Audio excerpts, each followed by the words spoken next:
Hello, David Sabio. We're here in the Yarden, looking into the woodland where the Japanese maples are doing their fall magic. It's gotten a little lean because of the sudden burst of cold air, but they're very tolerant trees and there's still something to look at. So we'll wander in here and enjoy the natural stained glass. And you have made a video, but you haven't posted it. Yes, I did a walkthrough. I just haven't gotten to editing it and putting it all together. So hopefully I'll have something up soon where I was wandering around in a fuller flush of color. So stay tuned. So this tree, even though I don't know the cultivar because of the rescue, is just stunning with this sort of burnt apricot color it gets. That and due to its protected sort of status here in the lower garden, it will retain a little bit longer. It's just so amazing to look at. I see it from the house. It stops me every morning in the kitchen, and I just stare out here, but then I run out here. That's totally logical. Yeah.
So I love this tree. This is elegans. It's got this wide open, large, lax form, and reliably every year you get this color transition as you're seeing, where it's like green to yellow to orange, coral, red. It's like a reverse stop sign or a stoplight, and just a stunning tree.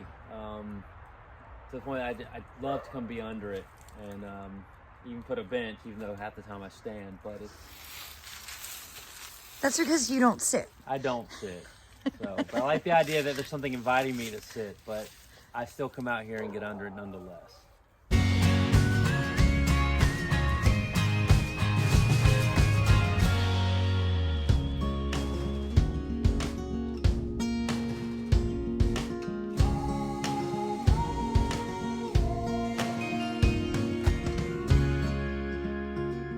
I suspect this is another Emperor One because this was a rescue from a nursery, and due to some of the other similar ones that had a tag,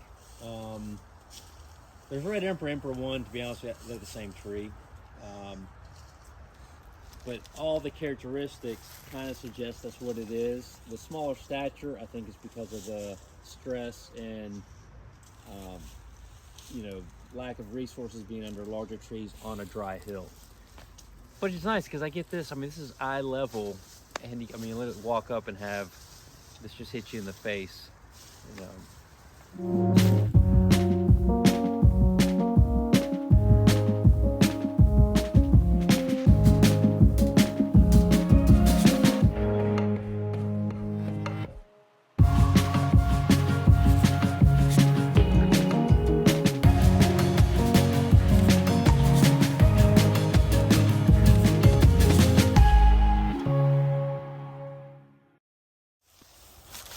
That's why I tell people don't ignore the seedlings. I mean, they're sturdy and reliable and have a longevity that I think is.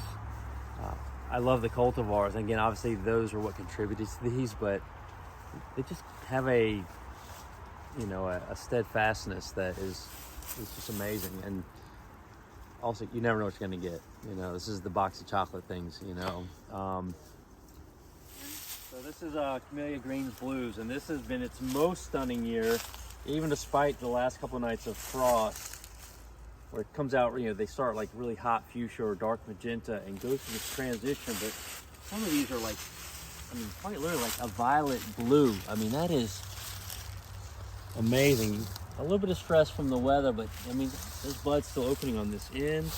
This has been its most stunning season for sure.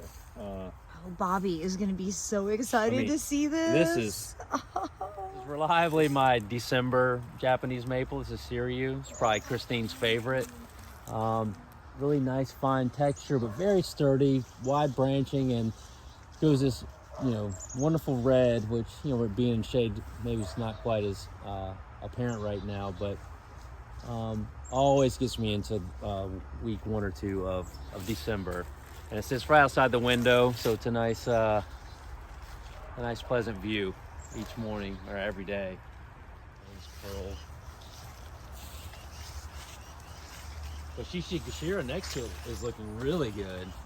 You've been doing a lot of stonework. Oh yeah, this is part of the new project, which I did a video about this too, but I haven't put it together. But this washes out very badly, and I said, yes, I can grow grass. I rail against grass a lot.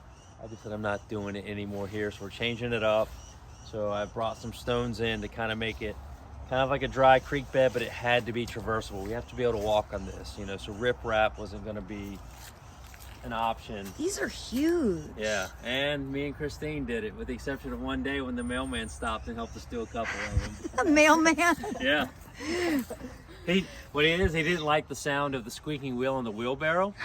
He came back around with some WD-40, but he's like, you guys were trying to move these, and the truck was in the close. He goes, let me help you move this. Like, man, you got stuff to do. He says, I'm happy to do it. So he helped to get a couple of larger ones in place. So that's a good mailman. yes.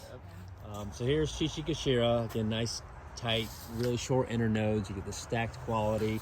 Also changes a little bit later in the fall, and just beautiful transition on the leaves. When the light shines through. Yeah. What's behind it? That is Kinrin, which has been a much more enjoyable fall tree. All the descriptions for spring are like this. You get this kind of red or kind of burgundy leaf with this yellow veining, which I've never really seen.